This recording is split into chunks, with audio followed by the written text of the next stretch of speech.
사신비,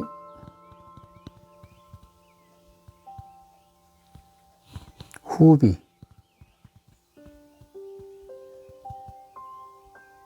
두 번째 시간입니다. 우리가 이 비첩을 임상하는데요, 우리 전부 다 100번씩 학습하거든요. 이 장을 100장을 씁니다. 그래서 반복자는 학습하지 않고 새로운 자만 씁니다. 그 다음에 이제 요걸 다 쓰고 나면은 또 처음부터 계속 반복해 쓰기 때문에 반복자도 계속 학습이 되는 효과가 있습니다.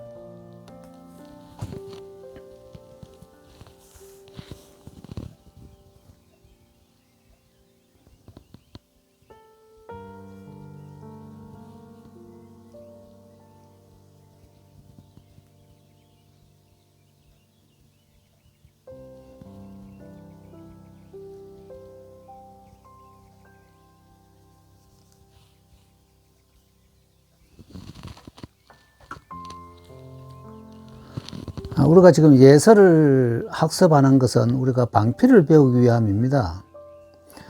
누차 말씀드리지만 서법에는 글씨 쓰는 법에는 방필과 원필 두 개뿐입니다. 그래서 방필하고 원필하고만 학습을 완벽하게 하면은 뭐 해서, 행서, 전서 모든 것을 다 쓸 수가 있습니다. 그래서 우리가 앞전에 전서에서는 원필을 배웠고, 우리가 전서에서는 원필을 학습했고, 지금 이제 예서에서 이 방필을 학습하고 있습니다. 그래서 이 사신비는 원필이 좀 많습니다. 많지만 의도적으로 방필을 위주로 해서 지금 쓰고 있습니다. 그래서 우리가 어느 비첩을 임사한다는 것은 그걸 방편으로 삼을 뿐이지 꼭 그걸 따라서 내가 종노릇 하면 안 됩니다. 안 되고, 단지 우리 그것의 필법을 터득하기 위해서 비첩, 사신비든 어느 예기비든 장천비든 무슨 법첩을 자기 취향에 맞는 것을 선택해서 공부하시면 됩니다. 그래서 방필 학습에는 우리 기필하고 이 수필 부분이 굉장히 중요합니다. 즉 말해서 기필이 정확하지 않으면은 이 행필을 정확하게 할 수 없고, 그 다음 수필을 또 정확하게 할 수가 없습니다. 그래서 모든 우리가 글씨 쓸 때는 우리가 중봉을 위주로 하고, 중봉이 뭔지를 알아야 됩니다. 그래서 중봉을 위주로 해서 운필을 하되 이 방필 학습에 목표를 두고 공부를 합니다. 예서에서는.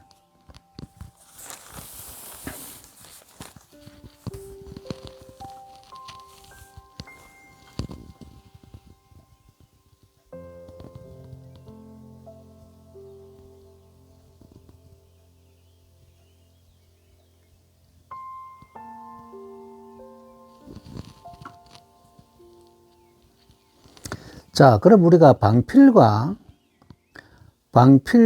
원필의 차이는 뭘까요?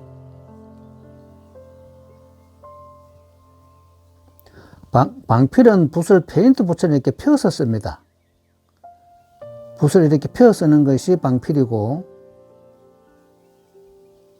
원필은 붓을 이렇게 모아 씁니다. 그래서 원필, 방필을 내가 붓을 모아 쓸 거냐, 붓을 펴서 쓸 거냐, 어떤 데 펴서 쓸 핵이 있고 어떤 데는 또 모아서 쓸 핵이가 있습니다. 그런 필핵들을 정확하게 인지하시고 공부하셔야 됩니다. 그래서 자, 우리가 방필 역입하고 각도를 해서 각도는 이렇게 되고, 이건 해서 각도입니다. 예서 각도는 거의 이렇게 됩니다. 예서 각도는요. 그래서 이 각도를 유지하고, 그리고 방향전환 딱 해서 하면은 붓이 펴집니다. 페인트 붓처럼 이렇게 펴집니다.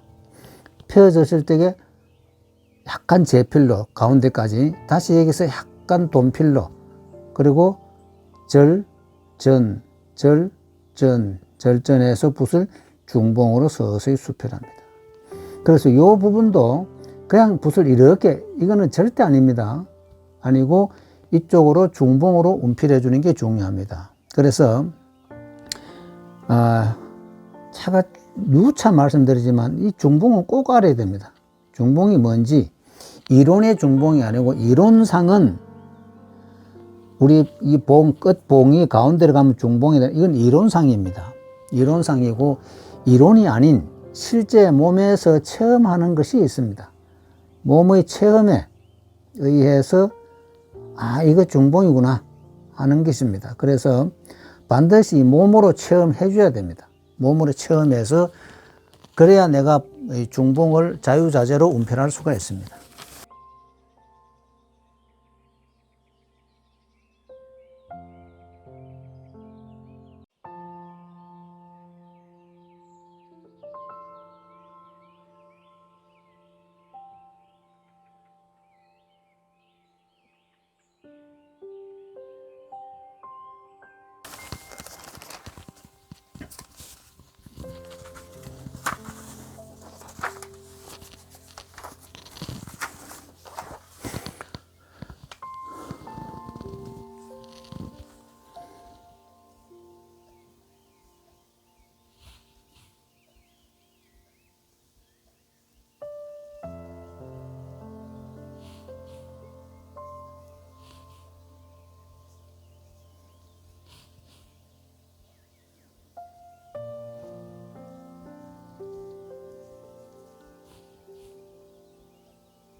자, 이건 제가 방필로 썼고, 요거는 원필로 했고, 이거는 원필로 했습니다. 이거 다시 방필로 했습니다.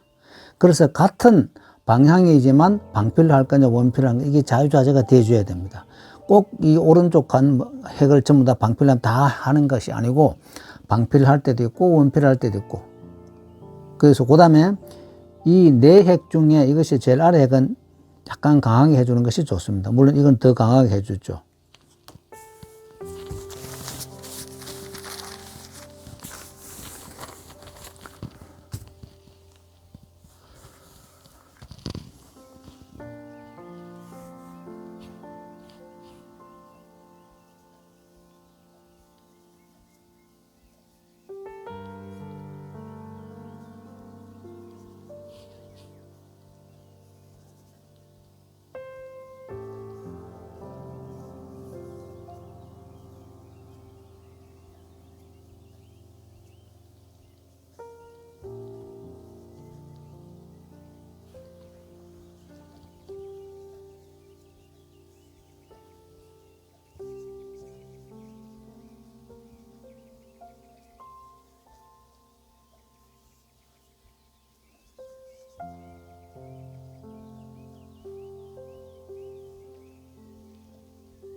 자, 이 부분은 파책하고 조금 다릅니다.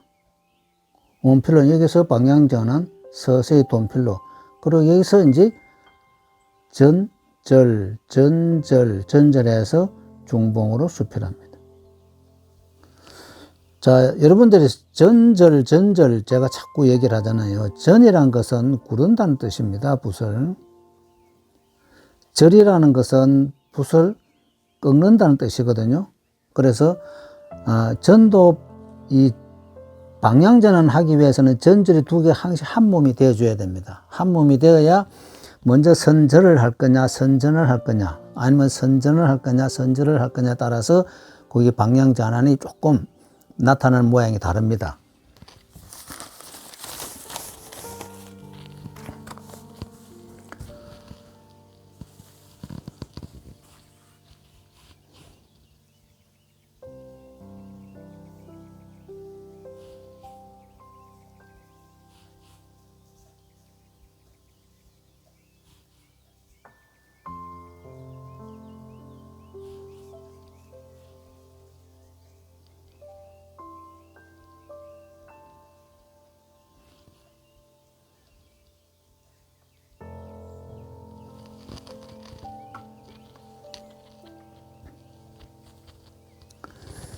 자, 이 점액은 항시 약간 사선으로 합니다. 그래서 이쪽으로 내리꺾게 한다 하고 다시 바로 붓을 수필해 주면 됩니다.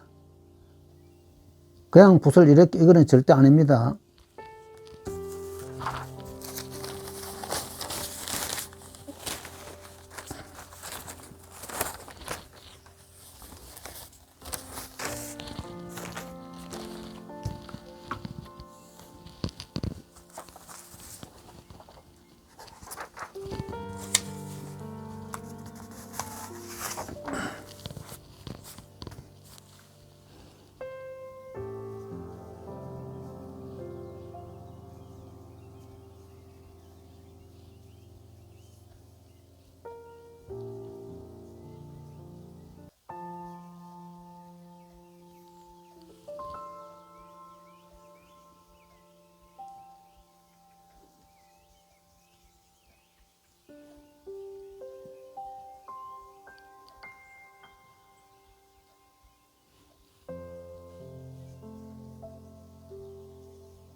온필하다 이거 이제 그 교차되는 부분이 있으면 요거 반드시 중심을 잡습니다. 여기 중심이 돼야 됩니다. 그래서 우리 뭐 사람인을 쓰든지 뭐 글을문을 쓰든지 이런 교차되는 부분은 항시 중심이라 생각하시면 됩니다.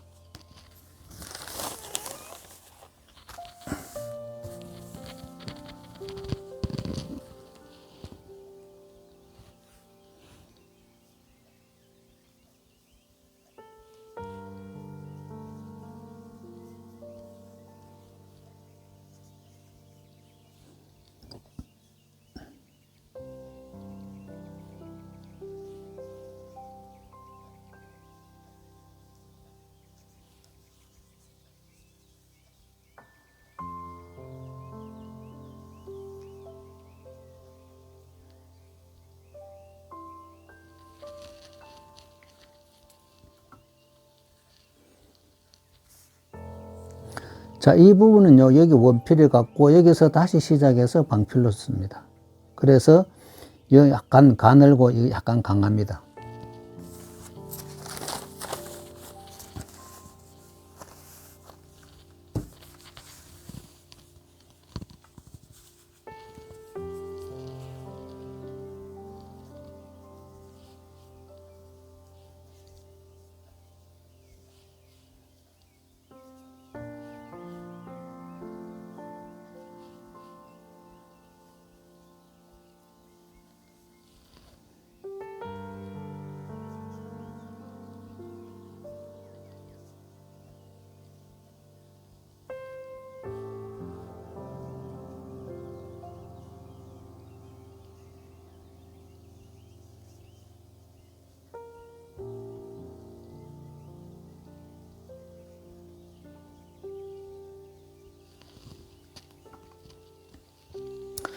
자, 앞에 길로에서 여기 똑같은 게 나왔어요. 그러면 그 앞에 거하고 조금 다르게 쓴다는 전제하에 운필해 줘야 됩니다. 그래서 이건 이래 갖고 앞에 건 이쪽으로 왔습니다. 그래서 늘 같음이 존재하지 않는다는 선상에서 운필해 줘야 됩니다.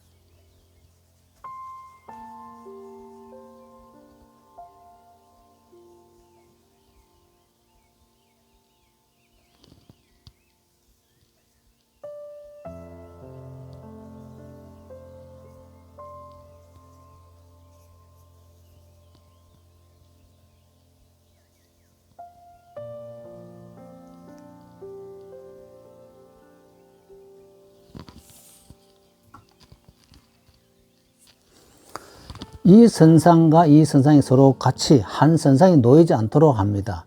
그래서 우리가 이 옆으로 행액이 많을 때는 어떻게 변화 줄 것이다. 그것도 생각하면서 운필해 줘야 됩니다.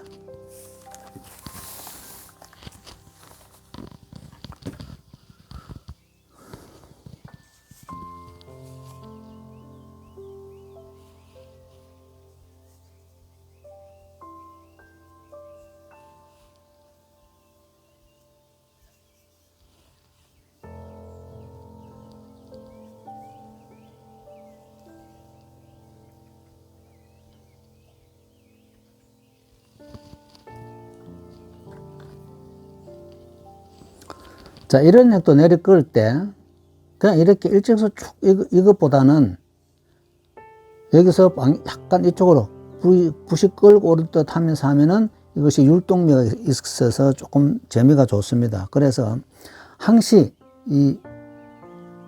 그러니까 일직선으로 그러니까 직선은 늘 곡선으로 쓴다. 곡선은 늘 직선으로 쓴다는 것이 중요합니다.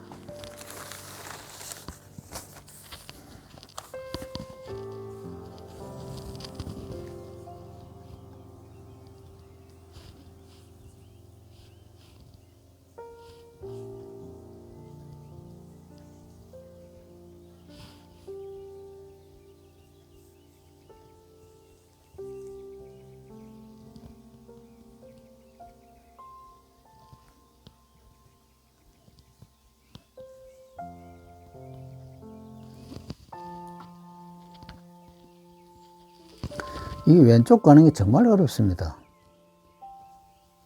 우리가 오른손잡이기 때문에 그래서 이쪽 위에서 밀어줘야 됩니다. 밀면서 내 팔꿈치가 앞으로 약간 나가줘야 됩니다. 그냥 일반 쓸 때보다는 팔꿈치 앞으로 약간 내밀어서 이쪽으로 밀어줘야 됩니다.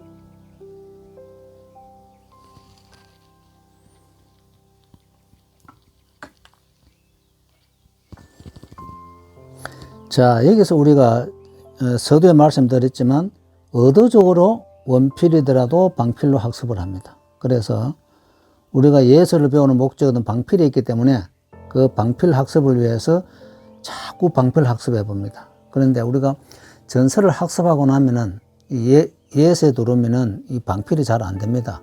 왜냐하면 전서 쓰면서 계속 원필로 쏘았기 때문에 붓이 원필로 인식하고 있습니다. 그래서 그 방필 학습에 굉장히 장애가 되거든요, 한편으로는. 그래서 정말 많은 수련이 필요합니다.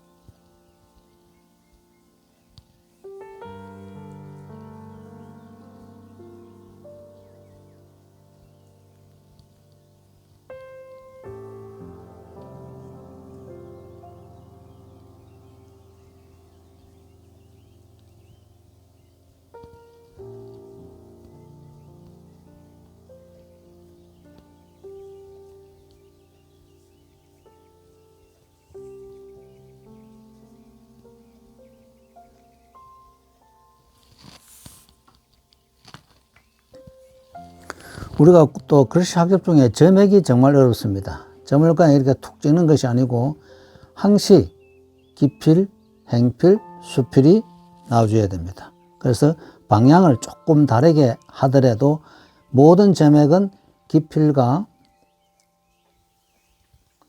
행필과 수필이 꼭 나타내야 됩니다.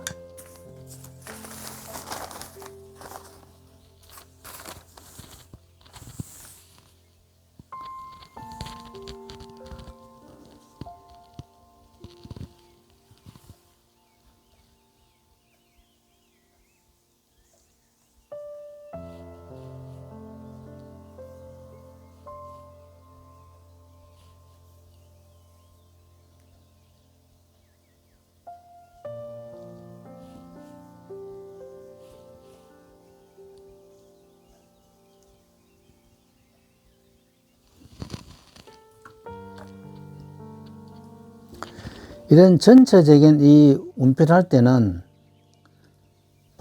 미세하게 방향전환 해가면서 운필해야 됩니다. 그래서 여기서 이쪽은 원필로 오다가 여기서 방향전하면서 붓이 이제 방필로 바뀌면서 돈필로 해서 수필합니다. 그래서 이런 부분은 몇 번이고 방향전환하면서 내려와 줘야 됩니다.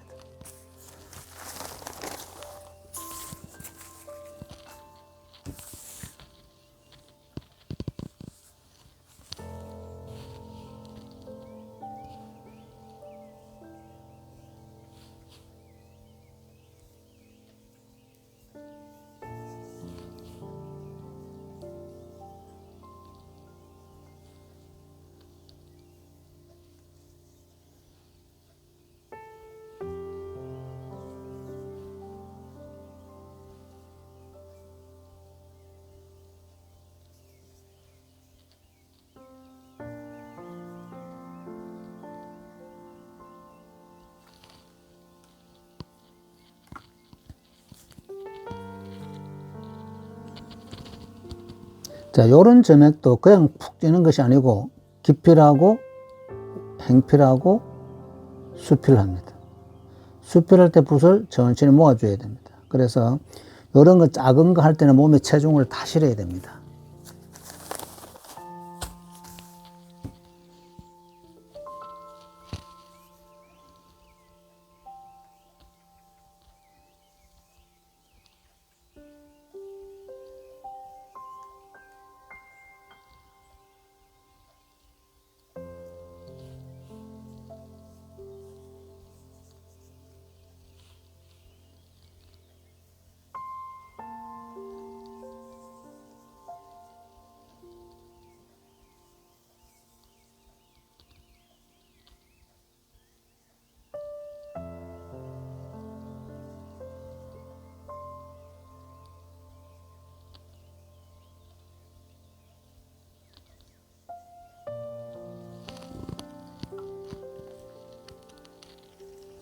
복잡한 핵은 여백을 잘 봐야 되고요. 요런 작은 핵은, 요런 작은 핵 할 적에는 몸에 체중을 다 실어야 됩니다. 그래서 요러한 이 작은 핵 할 때는 이 큰 것보다 더 시간이 걸려야 됩니다. 그래서 몸에 체중도 더 실어야 되고, 그래서 무겁게 해줘야 이 작은 핵이 그 핵의 무게를 견뎌낼 수가 있습니다. 그래서 이런 핵이나 무게감이 똑같이 나타나도록 해줘야 됩니다. 21번이었습니다.